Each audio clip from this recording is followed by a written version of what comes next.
Arcanjo Miguel. Incrível história do anjo mais poderoso da Bíblia. Arcanjo Miguel, conhecido simplesmente como Miguel, é uma figura de grande importância na Bíblia. O prefixo arco denota sua posição como um mestre respeitado ou um anjo de poder. Como resultado de sua ascendência, ele se tornou uma figura proeminente entre os anjos, sendo considerado o líder no céu. Sua classificação pode ser comparada à de um príncipe celestial. Essa posição especial reflete não apenas sua grandiosidade, mas também seu papel como protetor e guia nas questões celestiais. Judas 1:9. Mas o arcanjo Miguel, quando contendia com o diabo e disputava a respeito do corpo de Moisés, não ousou pronunciar juízo de maldição contra ele, mas disse: "O Senhor te repreenda." Na Bíblia, há apenas um anjo mencionado com o título de arcanjo, e esse anjo é Miguel. O nome Miguel tem um significado especial que se traduz em quem é como Deus. Infelizmente, muitas pessoas que usam esse nome, tanto judeus quanto não judeus, podem não conhecer o significado profundo por trás dele. Seria maravilhoso se sempre que ouvissem esse nome, lembrassem de Deus e se voltassem para ele com seus pensamentos e emoções. É importante notar que, às vezes, quando as pessoas são visitadas por anjos, elas tendem a se concentrar na criação os anjos em vez do Criador Deus. Por isso, o nome Arcanjo Miguel é significativo, pois nos lembra de voltar nosso olhar para o Deus Todo-Poderoso, que deve sempre permanecer como o centro de nossa adoração. A Bíblia não menciona arcanjos como um grupo, pois apenas Miguel possui esse destaque. Miguel é frequentemente associado à nação de Israel e é chamado de príncipe pelo próprio Deus. Em certo sentido, ele desempenha o papel de um primeiro-ministro celestial. Na administração divina do universo, ele é o anjo designado por Deus para supervisionar e julgar a humanidade. Há uma passagem na Bíblia que diz, Daniel 12:9, "E naquele tempo se levantará Miguel, o grande príncipe, que se levanta a favor dos filhos do teu povo, e haverá um tempo de angústia, qual nunca houve, desde que houve nação até aquele tempo. Mas naquele tempo livrar-se-á o teu povo, todo aquele que for achado escrito no livro. Mas aqueles cujos nomes estão escritos nos livros serão entregues e protegidos. Além disso, existe um livro da verdade que contém informações importantes.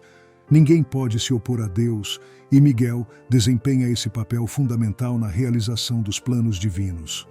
Em suma, Miguel é um importante protetor e executor da vontade de Deus, especialmente em relação ao povo de Israel e ao destino da humanidade.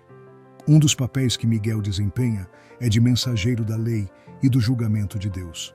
Em Apocalipse 12:7-12, "E houve batalha no céu. Miguel e os seus anjos batalhavam contra o dragão, e batalhavam o dragão e os seus anjos. 8. Mas não prevaleceram, nem mais o seu lugar se achou nos céus.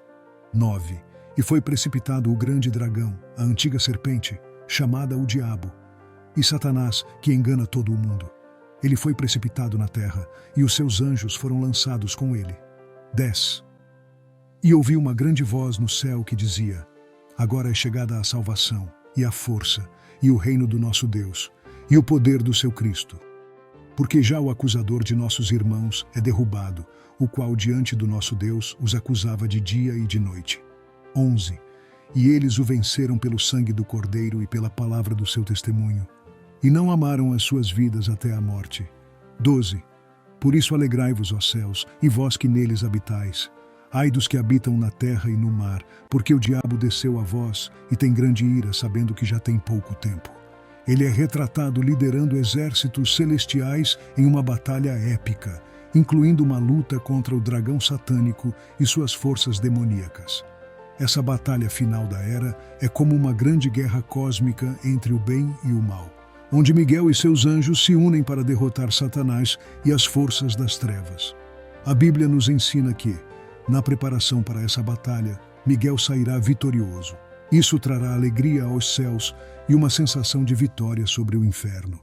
Satanás, também conhecido como o Diabo ou Lúcifer, foi expulso do céu por sua rebelião e ainda está travando suas batalhas. Embora ele tenha tido vitórias temporárias, o resultado final é certo. Um dia, ele será derrotado e seu poder será completamente removido para toda a eternidade. Como pode o poder das trevas ser derrotado por Deus? Essa questão é uma preocupação que muitas pessoas têm em relação ao universo perfeito de Deus. É um mistério profundo, muitas vezes chamado de mistério do pecado. O apóstolo Paulo mencionou que esse mistério do pecado está em ação, mas Deus permitirá que isso continue até o tempo certo, como está escrito em 2 Tessalonicenses 2:7.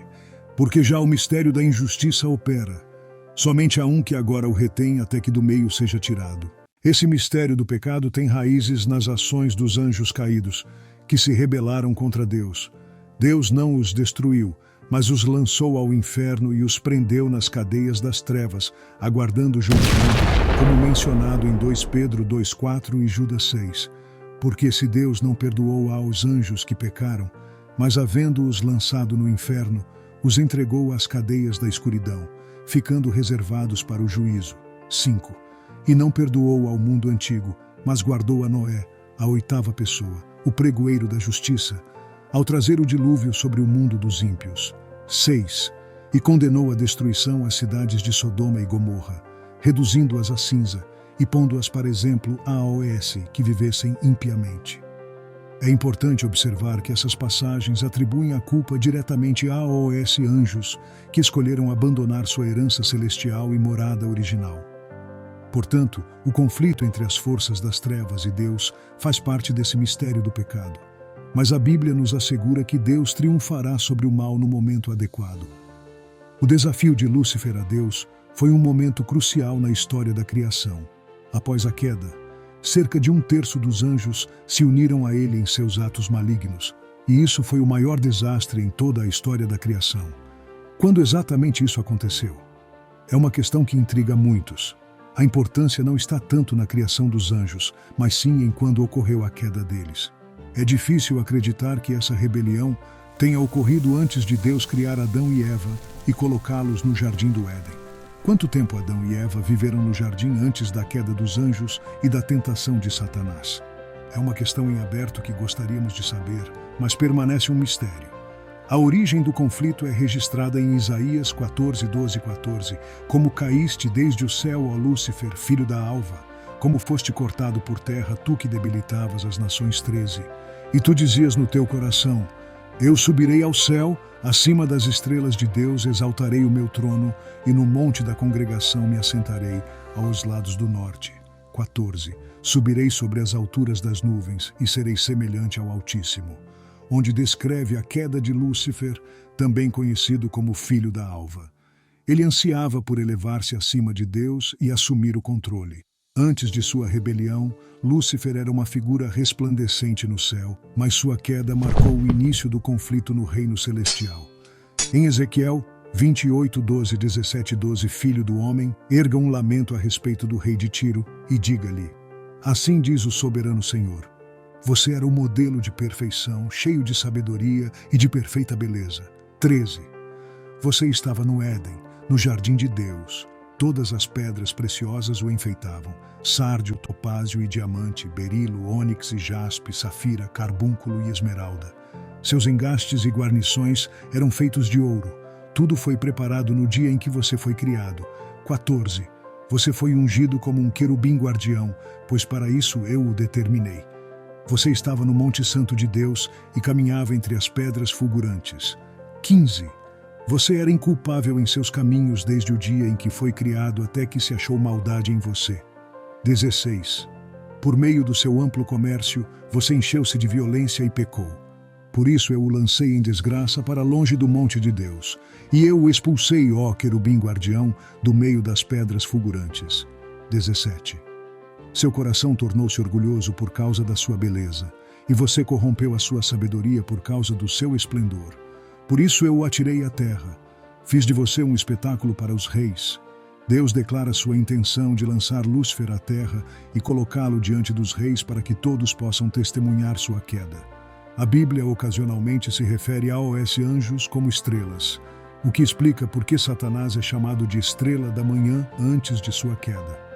João também menciona que a cauda do dragão arrastou 1/3 das estrelas do céu e as lançou na terra, o que pode simbolizar a influência de Satanás sobre esses anjos caídos.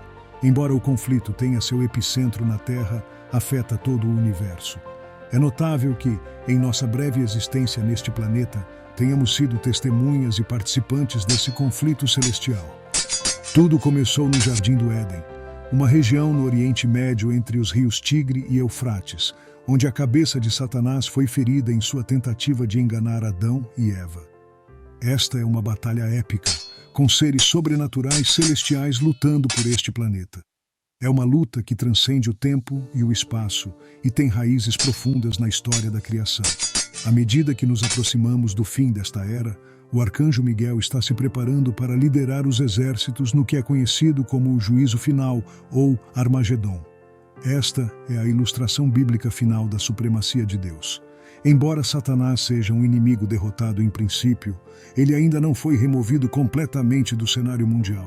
A Bíblia ensina que Deus usará anjos para julgá-lo e eliminá-lo do universo quando Jesus retornar pela segunda vez.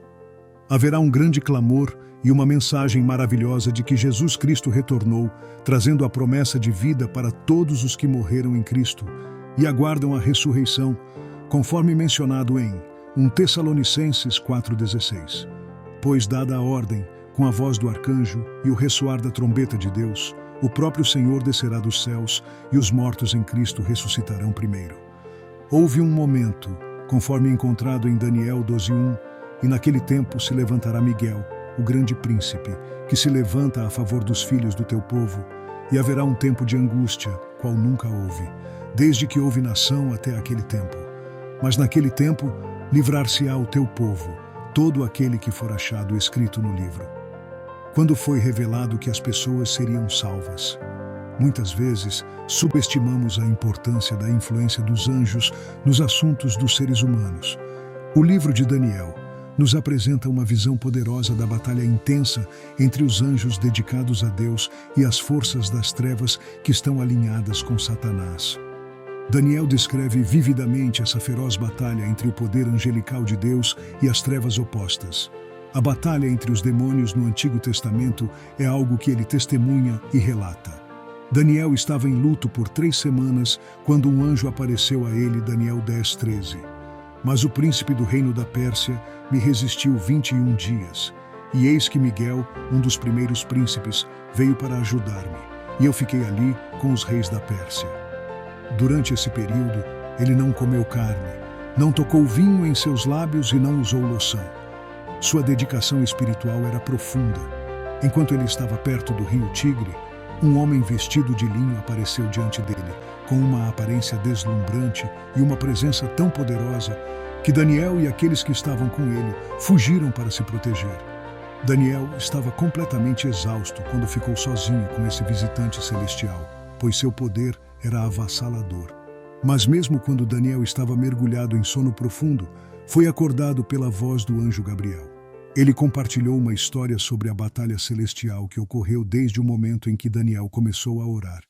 Essa jornada celestial foi bloqueada por um príncipe demônio, que estava em guerra contra o anjo. No entanto, Miguel, outro arcanjo, interveio e ajudou os anjos subordinados a superarem essas dificuldades para chegar até Daniel. Essa característica destaca a diferença entre os anjos e os demônios. Somente as hostes celestiais são mais poderosas, como afirma o Salmo 103:20, bendizei ao Senhor, todos os seus anjos, vós que excedeis em força, que guardais os seus mandamentos, obedecendo à voz da sua palavra. Os anjos superiores executam a vontade de Deus e seguem sua palavra obedientemente. Para concluir, a história de Arcanjo Miguel nos oferece um vislumbre fascinante do mundo espiritual e sua importância nas Escrituras. Miguel, o líder celeste e protetor de Israel, enfrenta desafios épicos em uma batalha celestial entre o bem e o mal. Sua jornada e triunfos lembram-nos da eterna luta que se desenrola em nosso universo. Uma luta onde o bem prevalecerá no final. No entanto, em meio a essa narrativa, é essencial não perder de vista a mensagem principal, a centralidade de nossa adoração a Deus, o Criador Supremo. Arcanjo Miguel nos direciona ao Deus Todo-Poderoso, que deve permanecer no cerne de nossa fé e devoção. Que esta história nos inspire a buscar uma conexão mais profunda com o divino e a reconhecer a supremacia de Deus em todos os aspectos de nossas vidas. Independentemente das batalhas que enfrentamos, saibamos que no final a luz superará as trevas e o amor de Deus prevalecerá. Sabemos que Deus age em todas as coisas para o bem daqueles que o amam, dos que foram chamados de acordo com o seu propósito. Romanos 8:28.